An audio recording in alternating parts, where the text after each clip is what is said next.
வணக்கம். இந்த பதிவு குறிப்பா இப்போ இருக்கக்கூடிய இளைய சமுதாயத்துக்கு ரொம்ப பயனுள்ள ஒரு தகவலா இருக்கணும்னு நான் எதிர்பார்க்குறேன். இது இன்னைக்கு பார்த்தீங்கன்னா, ஒரு இன்டர்நெட்ன்ற ஒரு உலகம் வந்த பிறகு நெறைய பேருக்கு ஒரு சர்வசாதாரணமாயிடுச்சு.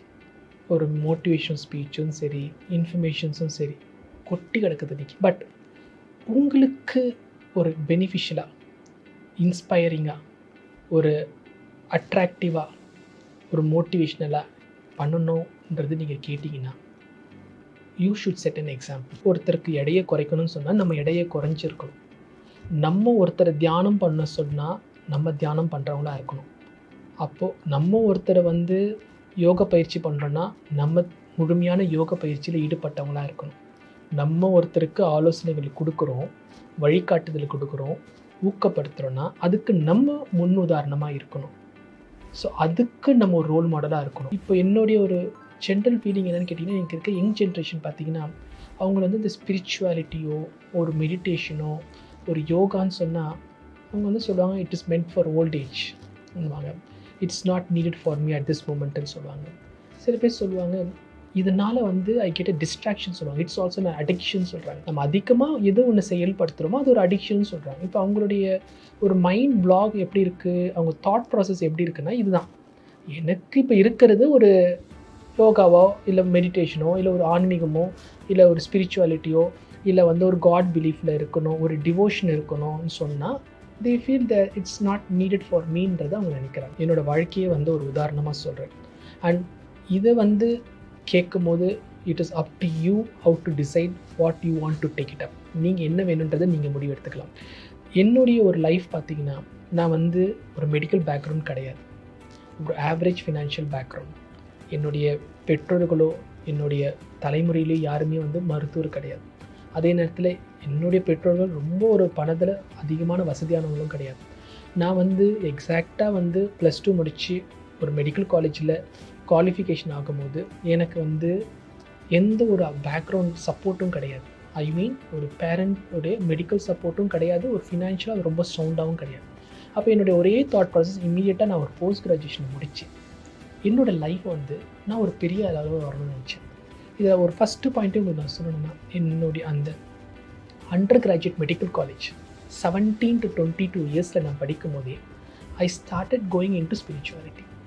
இந்த ஸ்பிரிச்சுவாலிட்டின்றது என்னென்னு கேட்டிங்கன்னா, வாரந்தோறும் வியாழக்கிழமை குரு நாளில் நான் ஒரு குரு விரதம் இருப்பேன். முழுமையான நாள் விரதங்கள் இருப்பேன். படிக்கிற காலத்தில் ஒரு எம்பிபிஎஸ் படிக்கும்போது நம்மளுடைய கிளினிக்ஸ் அட்டன் பண்ண வேண்டியது இருக்கும், அவுட் பேஷண்ட்ஸ் அட்டன் பண்ண வேண்டியது இருக்கும், நம்ம எஃபர்ட் போட்டு நிறைய ஒர்க் பண்ண வேண்டியது இருக்கும். சில நேரங்களில் நைட் டியூட்டிஸ் இருக்கும் ஒர்க் டேஸில். ஸோ இதை எல்லாம் பண்ணுறக்கூடிய நேரத்தில் படிக்கிறது ரொம்ப ஸ்ட்ரெயின் பண்ணி படிக்கணும். அப்போவே I do fasting on once a week, restrict non vegetarian foods on selective days. இந்த மாதிரி ஒரு ஸ்பிரிச்சுவலாக நல்லா டீப்பாக இருக்க முடியுது. ஸோ இந்த இது மோட்டிவேட்டட் மீ, அ செல்ஃப் மோல்டட் மீ.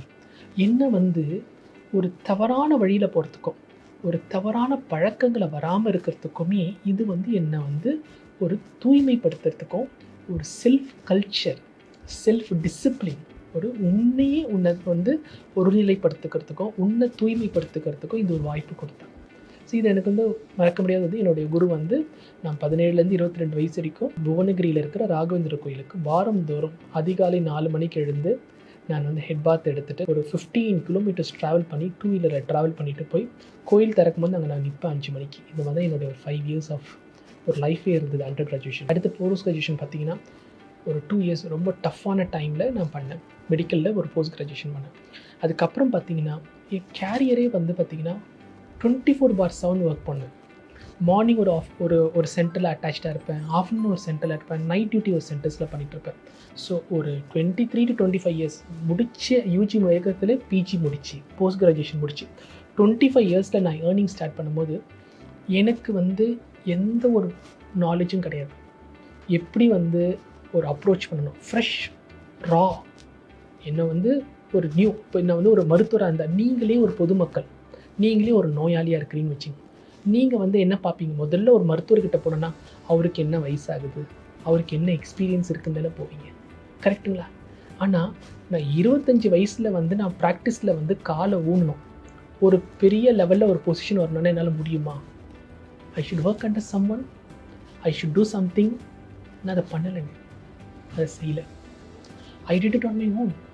ஒரு இண்டிபெண்டன்ட் ப்ராக்டிஷனராக நான் வந்தேன். ஒரு ஃபெசிலிட்டி இருக்காது, ஒரு போதுமான அளவுக்கு இன்ஃப்ராஸ்ட்ரக்சர் இருக்காது. அந்த இடங்களில் கூட ஒரு மயக்க மருந்தை சேஃபாக கொடுத்து எந்த ஒரு